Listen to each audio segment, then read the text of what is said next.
Both Prime Ministers agreed that the international turbulence in the financial system is quite exceptional, and many people in the market think that things may be more serious than many people are making out.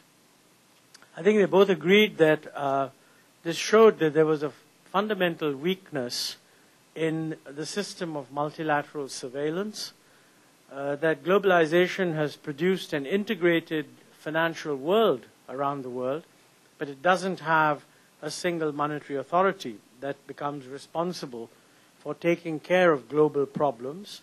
Prime Minister Brown mentioned that the International Monetary Fund is the only institution that looks at these things, but the circumstances today are quite different from what the International Monetary Fund was supposed to deal with. The International Monetary Fund lends to countries, whereas today what you have is financial fragility, which leads to weaknesses in financial institutions and maybe loss of market confidence in certain kinds of financial instruments. So what is an appropriate way of handling that? We have to think about.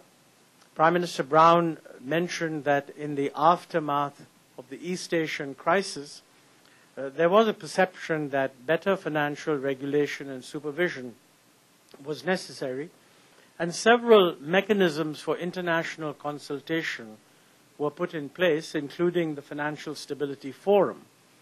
But I think, an issue came up that our Prime Minister pointed out that earlier, financial crises used to take place in the periphery, leaving the center largely unaffected. The difference this time is that the financial crisis is taking place at the center of the financial system, and many of these institutional mechanisms of intergovernmental consultation are not very effective in dealing with problems when they emerge at the very center of the financial system. So the whole issue of what is the kind of international consultative process that needs to be put in place was discussed. Both Prime Ministers raised some questions. Prime Minister Brown mentioned that obviously the system must go beyond the G8, and he